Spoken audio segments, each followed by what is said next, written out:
Seeing Conman had his head in the clouds. Our next case is very much more down at street level. And was it a fiddle, or was it fair play? I'll tell you what, we'll let you decide this one.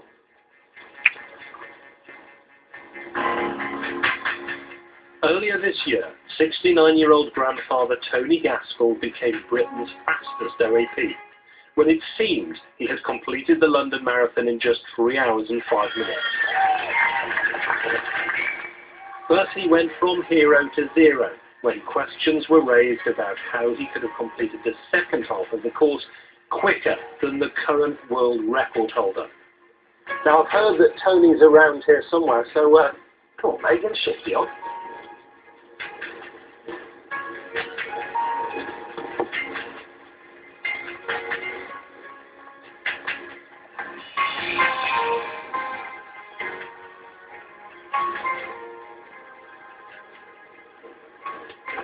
Tony, how are you doing? Fine, thank you. Morgan from ITV, nice to see you. Nice to meet you, Morgan. Is it nice to be back in London? Oh, it certainly is, yes. I would have joined you for a jog, but I've got a very dodgy left foot. Gosh, I don't know. Any excuse. I think you've got me just about summed up. Yeah. Tony told me the race started with the usual adrenaline rush, but at 12 miles in, he took a nasty fall, hurt his knee, and had to stop for some first aid. A doctor and 2 nurses came to look at my leg. I knew there's nothing they could do because the pain was awful. So I said, look, I'm going to drop out. There's no way I can run around the Isle of Dogs. So I'm going to make my way back to the end. Now, the London Marathon is a point-to-point course with a long loop in the middle, going all the way around the Isle of Dogs. Because of his injury, Tony Gaskell says he decided to drop out of the race, miss out that 10-mile central loop, and just get back to the finish line to pick up his kit. But crucially, he didn't remove the race number pinned to his shirt.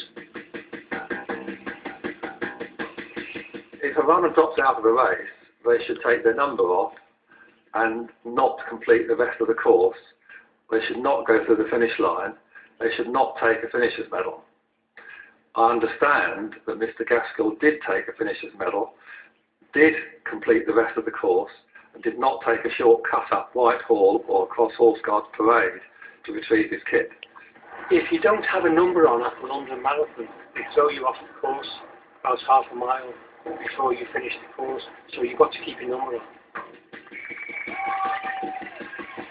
Tony Gaskell says the crowd just kept egging him on, and he thought the easiest way back to collect his kit was just to follow the course and cross the finish line. And then what happened after that? Did you collect your winner's medal? No, I handed it back. They had a lot of young schoolgirls there who handed medals. I think she put one round my neck. I just gave it back. I don't know whether he dropped out of the race injured or whether he was prepared to cheat. But given that he went to the finishing line, I think I'm clear in my mind what his motives were. With all these allegations, how's it been for you since? Absolute hell.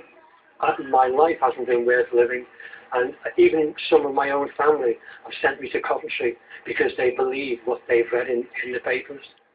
But you know, Tony, there'll be some people who will say, because you were still wearing your number, that you knew what you were doing and you cheated.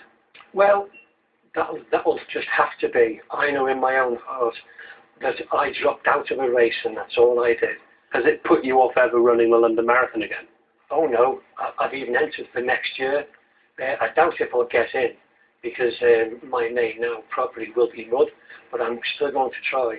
I'm going to have one more bash at the London Marathon to win it, and I will if I get in. Keep on running. Keep on hiding. It's difficult to know exactly what was going through the tired and injured Tony Gaskell's mind on that marathon day. But one thing is for sure, at 69 years of age, his level of fitness puts many of us to shame.